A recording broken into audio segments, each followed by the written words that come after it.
Приветствую всех на моем канале, моих постоянных зрителей и читателей, а также тех, кто попал на мой канал впервые или случайно. Вчера мы с мужем были на рынке, и я купила 3 лоточка малины. Честно говоря, я была даже немножко удивлена, потому что у нас уже сентябрь на дворе, я думала, малинки уже не будет. Но тем не менее, малина была, и было очень много. Один лоточек я оставляю на еду и на выпечку, а 2 лоточка я буду заготавливать на зиму. Я буду варить варенье пятиминутку по маминому рецепту, а мама варила по бабушкиному рецепту, поэтому с уверенностью могу сказать, что это просто старинный рецепт. Сейчас я переберу эту ягоду и помою ее. Я помню, в детстве у нас была своя малина, но почему-то и мама, и бабушка, они всегда мыли малину, хотя никогда не поливали никакой химией, но, как сказать, пыль-то все равно присутствует на нашей ягоде, поэтому я буду делать точно так же, как делала мама. Я уже слегка так вот пересмотрела, вот, конечно, такую вот порченую ягодку я выкину. Я пересмотрела ни жучков, ни червячков. Маленький, видите, вот побежал. Вот зачем мне его оставлять? Я его смою. Если бы здесь у меня были гусенички, там червячки, вот такое все, и я бы замочила на непродолжительное, минут на 10 в соленой воде эту малину, и тогда вот эти все насекомые всплывают. А так у меня малина чистая, и мне нужно только ее перебрать, чтобы убрать порченую ягоду. Так, мне нужно еще взвесить. Так, 0.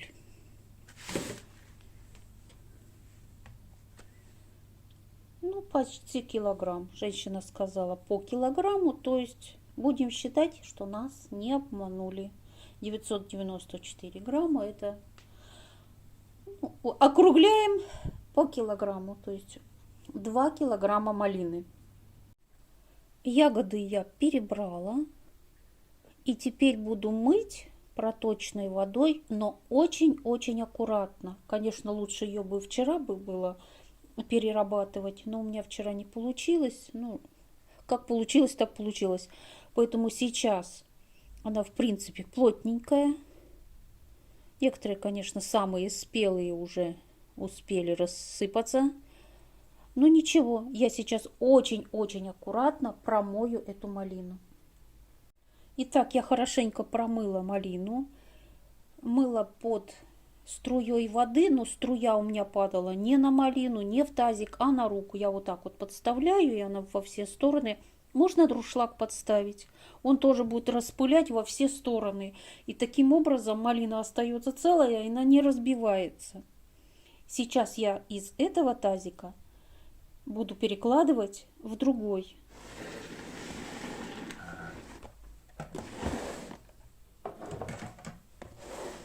Очень аккуратненько. Особо, чтобы не раздавить. А вот лишняя вода останется вот в первом тазике. Вот ее сколько, прям вот видно.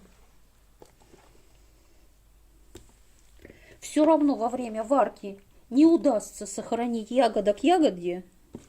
Клубника в этом смысле более такая устойчивая, и то разлазится. Ну, аж малина. Ее ценность зимой не в красоте, а в пользе. И во вкусе, конечно. Вот так вот я перекладываю. Может, это и лишний сок куда-то выходит, косточки лишние, даже, возможно, и мусор какой-то. Я не беру вот этот сок, я его буду выливать. Теперь мне нужно засыпать эту малину сахаром. И мама, и бабушка всегда делали 1 к 1. Но я буду брать немножечко поменьше. Если у вас очень сладкая ягода, можно брать, начиная где-то от грамм от 600. А я возьму где-то 800-900 грамм на килограмм ягод. Итак, я набрала килограмм 811 грамм сахара на 2 килограмма малины. То есть по 900 грамм сахара на 1 килограмм малины. Чем больше сахара, тем гуще будет варенье. Итак, я высыпаю этот сахар. Высыпать буду частями, чтобы сильно не давилась малинка.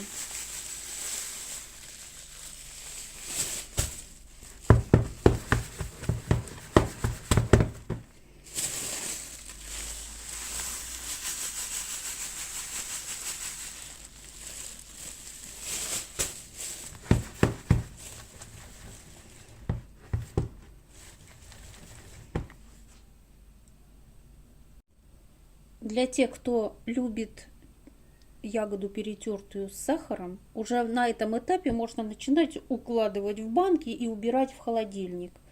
Но у нас почему-то не любят тертую ягоду, а больше предпочитают все-таки варенье. Поэтому я свою ягодку сейчас оставляю и приду к ней через 2 часа. Я пришла проверить свою ягоду. Она уже начинает пускать сок. Сахар у меня уже опустился. Я ему немножечко еще, конечно, помогла опуститься на низ. И хочу сказать, что для тех, кто любит перетертые ягоды с сахаром, можно уже раскладывать по баночкам и убирать в холодильник. Ну, а я все-таки буду варить варенье, потому что тертая ягода у нас почему-то не идет. А пока у меня малина пускает сок, я хочу показать самый простой способ снять наклейки с баночек. Набираем горячую воду в кастрюлю, включаем огонь, вода кипит. Вот, и наша наклеечка сама отходит от баночки. Какая-то быстрее отвалится, какая-то помедленней. Нужно просто подождать. Вот эту можно доставать. Готово. Ждем остальные.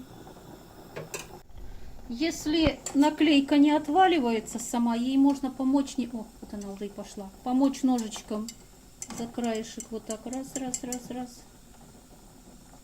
И она прекрасно отходит. Ну, это уже можно и рукой. Следующую берем. Ага, так, это еще не готово. Подождем. Если на банке остается все-таки немножко клея, то он очень легко снимается обычной железной щеточкой и капелькой жидкости для посуды. Просто капайте под струйкой воды, оно очень легко отмывается и снимается. Вот такие баночки у меня получились. Баночки для консервации я обычно стерилизую в духовке. Духовка у меня электрическая, поэтому я ставлю 140 градусов примерно на 10 минут. Но сейчас духовка у меня занята, и я буду стерилизовать эти баночки в микроволновке. Также буду примерно 5-10 минут. Вполне достаточного. Этого вполне достаточно. У меня прошло 2 часа. Сахар растворился. Вот видно, какой красивый малиновый сок получился. Цели сохранить ягоды целыми у меня не было, но тем не менее ягодки попадаются целыми. Сейчас я включу газ. Варенье начнет нагреваться и кипеть. И с момента закипания я буду кипятить его ровно 5 минут.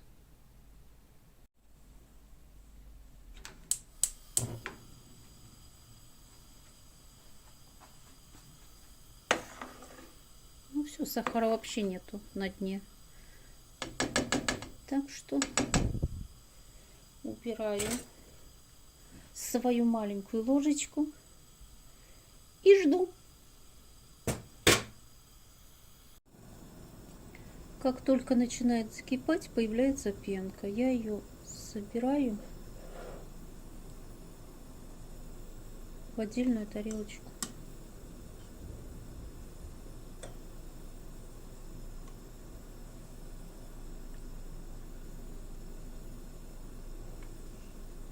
Пену убирают для того, чтобы варенье дольше хранилось.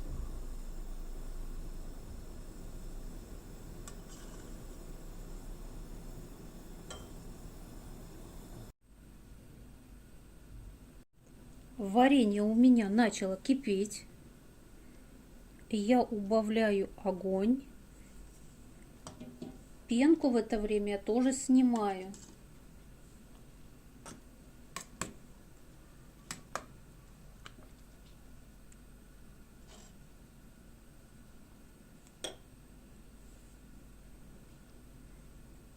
Огонь я убавляю, и вот с этого момента ровно 5 минут варенье должно провариться. Если вы сомневаетесь, что этого недостаточно, ну проварите 7 минут, 10. Просто чем меньше варится варенье, чем больше витамин малина сохраняет. Запах стоит просто насыщенный, малиновый. Я вот малину не люблю, но после того, как закончу варить, я точно съем пару ложек.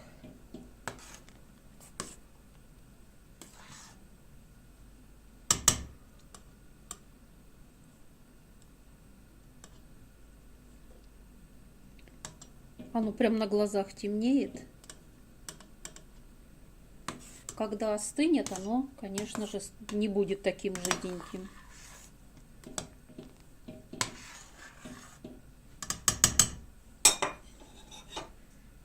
Все.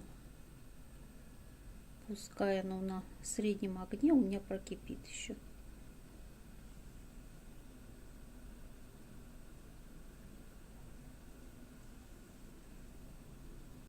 Выключаем газ.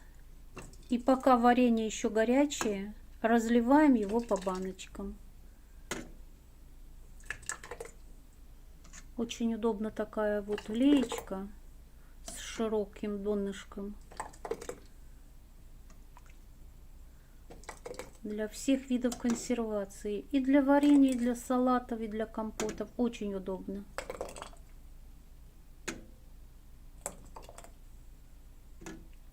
Вот такое количество баночек варенья у меня получилось. Я думаю, нам на зиму вполне хватит. А на этом я со всеми прощаюсь. Желаю всем всего самого-самого хорошего. И, конечно же, до встречи в следующих видео. Пока-пока!